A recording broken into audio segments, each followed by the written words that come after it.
Right, 2023 was always going to be an important year in terms of one-day international cricket, purely because of the grand spectacle that awaits us in November. And this series between India and Australia just might serve as a little glimpse of what we can get later this year in the World Cup. And so far, so good for Team India because, look, they managed to get away with a 5-wicket win. They were all kind of sweating in the last maybe 25 overs of that game, but then that KL Ravindra Jadeja partnership, 108, came in good time and they went 1-0 up. Of course, we'll pick the bones about it with the boys who are recovering from a party that we had at the workspace yesterday. More on that, of course, in the watch alongs, which we'll get to. So do tune in to those in the weekend. But right here, right now, on Friday night, we're going to, of course, talk about India, Australia. So get your comments in.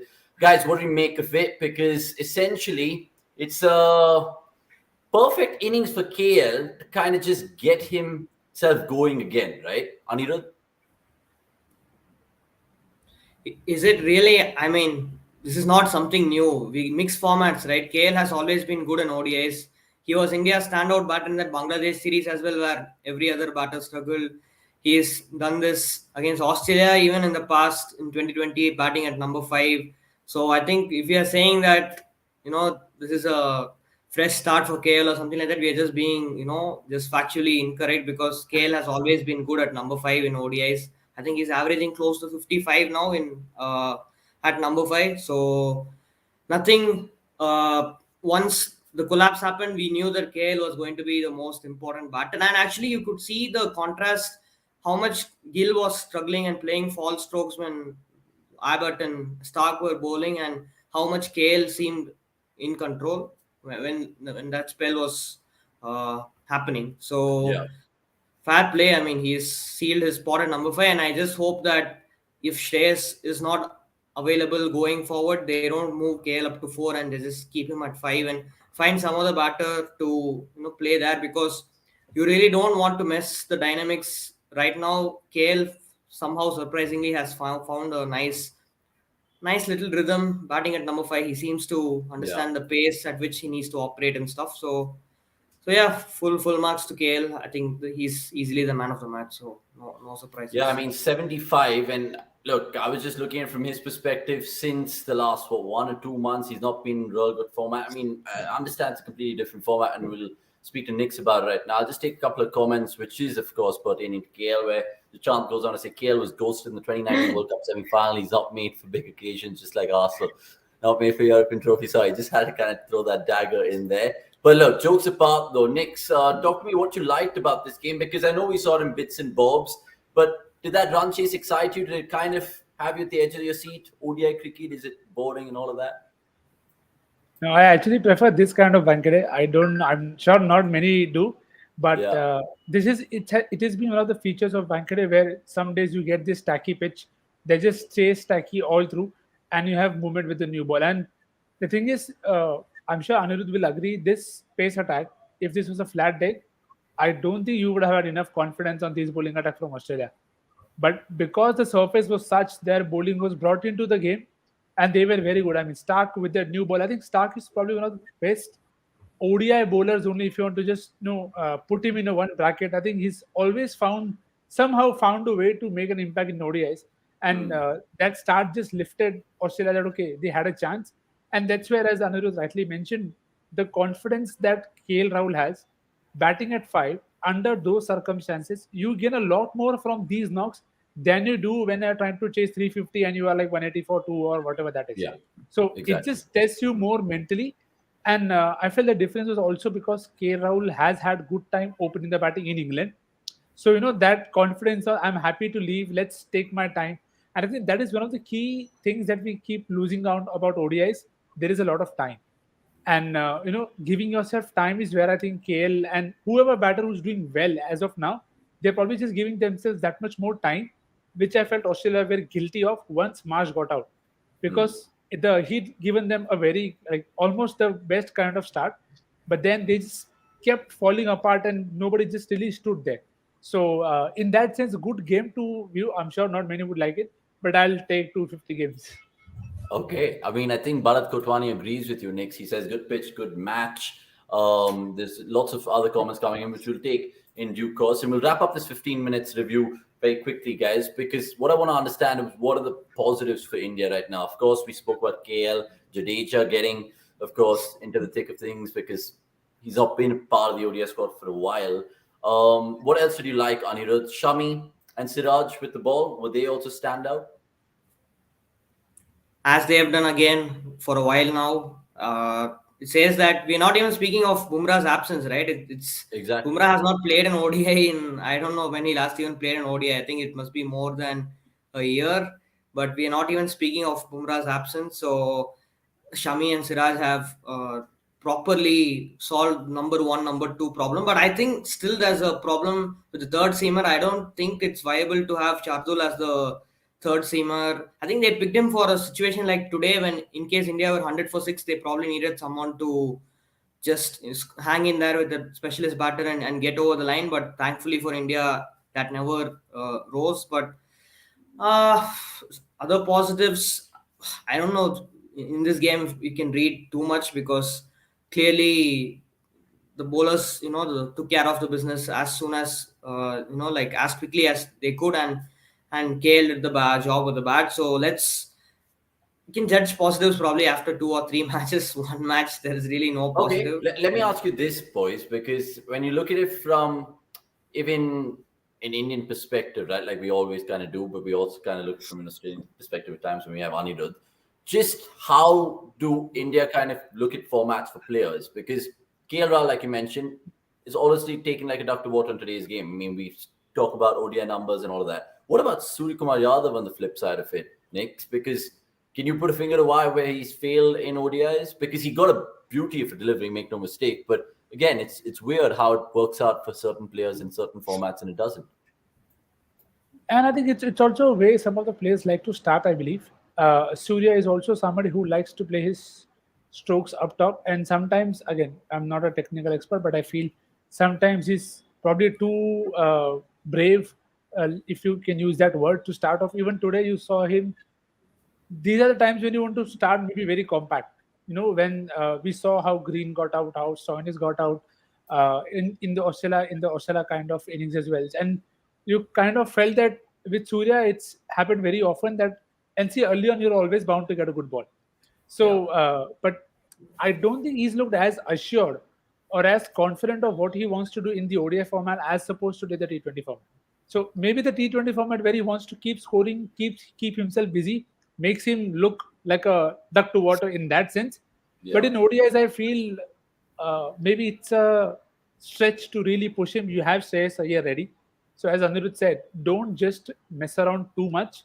You give Surya chances to grow. But if it doesn't, you'll need to start looking at other options so that Shreyas slots in at 4, Rahul at 5, and then that's a settled middle order to back. Because once you have the runs coming from top, you need this engine room to keep firing every game. Correct. And I mean, it's something to really consider because the ODI World Cup pecking is not too far away. And before we know it, they will have to, of course, get a familiar 11. I mean, that's something that India failed to do in the build-up of the T20 World Cup because they got, of course, injuries, Bumrah, Harshal. They weren't sure about Chahal and their spinners as well. Hopefully that doesn't happen, right, Anirudh, in the ODI scheme of things because, look, they have Australia and a couple of ODIs. Yeah, I think they still have West Indies and a couple of more series before that ODI World Cup. What do you think India's 11 should look like? Let's just be clear about it. And from your perspective, what would you like to see? Yeah, I think it's pretty straightforward. I think you have Rohit and Gill opening, Kohli at 3, Shreyas at 4, KL at 5, Jadeja at 6, sorry, Pandya at 6, Jadeja at 7. The number 8 spot is something they need to figure out whether if they pick Shardul, then you are compromising on bowling depth and bowling quality as well. So the question is, uh, even with the bat, is Shardul the right guy to play at number 8? Can you trust him to score a 30-40 every match or 30-40 consistently? That's a big question, and he's almost. I mean, we know that Shardul has the ability to provide breakthroughs. He has the knack of taking wickets, but is he really your third seamer in a 3-man pace attack? That's doubtful. And another thing they need to figure out is obviously the lead spinner, who's the wrist spinner. Kuldeep is ahead of Chahal right now as things stand. But also, we have seen India do this in the T20 World Cup, wherein they backed the wrist spinner till the last moment, and then suddenly they play the 2 finger spinners. So will Aksar or Sundar play as a second spinner? We don't know that as well. So right now, I think it's far too early to be calling things that okay, this is that, this is that. So, but yeah, I think these two positions are the ones in question right now, which is the spinner, second spinner, and the third seamer. Apart from that, I think it's set. 9 out of 11 players, I think it's set. Yeah, and he's banged on with that assessment, Nix. I mean, who is it for you? Because if I had to put a gun to your head, which I'll never do, and actually they'll force an answer out of you, what would you choose? Would you choose Sundar? Would you play horses for courses? Because even today, if you look at it, there was no Akshay Patel, even though he was on the bench. They had Sundar, but they went with Shardul. Was it just because that green pitch, like you mentioned? Yeah, again, like most of it will, I think, come down to situation. So I feel it'll probably be a call between Kuldeep and Sundar. As you said, you have to take a call that okay, on this kind of deck, do I need that extra batting option with Sundar? Because I think Sundar's batting is undervalued, and he could really be sent up and not just to hit, but just get an innings off. And an off spinner in subcontinental conditions in ODIs works. Ask Mehdi Hassan Miraj, who's just found new lease of life against India. So you have that role, and I think you can use Kuldeep as that or the optional spot there. I think you'll hope for Bumrah to be fit somehow to accompany Shami and Siraj. But if not, I'll not be tempted to go with Shardul, to be honest, because then you are saying that you need overs every game from Jadeja and Hardik, and they've Yeah. not always been very reliable with the ball. So I think India haven't not missed Bumrah because of the conditions that have aided bowlers. When conditions are not aiding bowlers is when India need to find that extra pacer. I hope Prasidh gets fit again, because I think he's somebody who India could use a hit the deck kind of an option. So you don't want your number 9 to bat. I want number 9 to give me 3-4 wickets. It's okay if he goes for 60, 70 as well, because I know Sami Siraj can catch up there. So I think that is the call that I hope they'll take, because at number 9, if you want batting from Shardul, then you are going to compromise and you'll probably give away too much. Yeah, we saw that, I think, even in that South Africa series last year, was it, where Shardul, I think, was needed with a bat at times. And look, sometimes some of the calls that they've taken over the years in ODIs has been scratchy, but we understand that to a certain degree because the priority was T20. This year, the priority is ODI. So let's see how that really culminates. Just a word on Australia before we wrap up, boys. Obviously, Nick's just mentioned how much he liked Mitch Marsh'S knock. How much did that impress you? Was that the biggest takeaway, or was it, again, Stark being back to his best? So I think the first point from an Australian perspective is that they picked the wrong 11. I think they should have picked one more seamer at least. It's just you can't pick just Mitchell Stark as your only specialist seamer, especially when you don't have his. They made up for it. Sorry, Ani. They made up for it, right? Like in the sense that even Marcus Stoinis with the new ball up front was pretty sensational. Just because he took Kishan's wicket doesn't mean that it was the right decision to go with one seamer. I mean, Abbott bowled really well, but imagine if they had Nathan Ellis or someone. I think he's the only other seamer in the squad.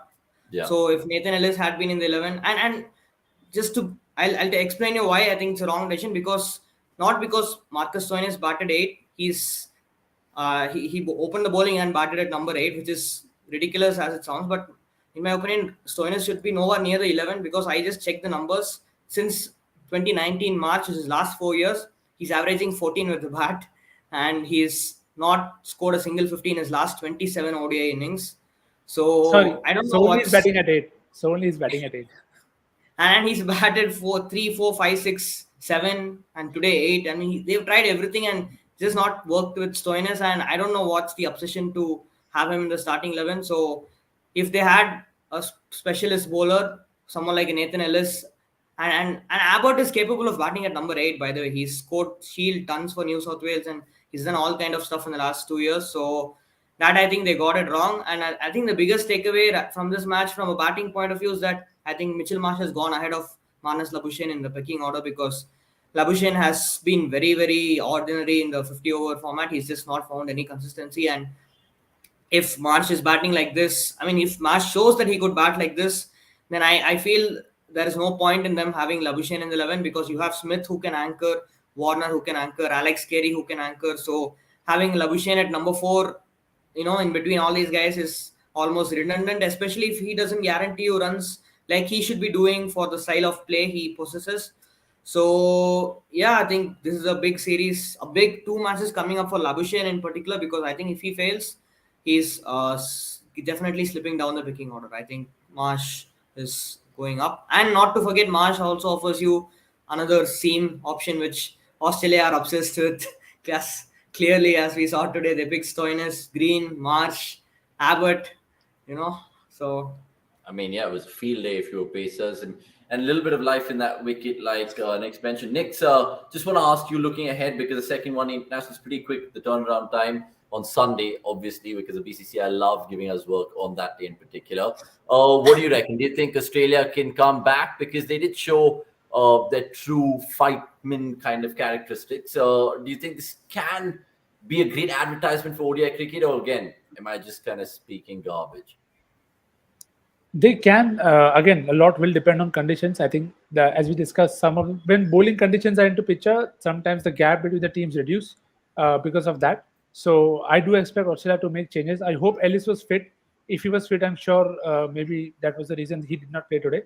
And with Rohit coming back in, India only gets stronger. So very keen to see if there is a good batting deck, then we should see a very high scoring game. Is that the only change from an Indian perspective?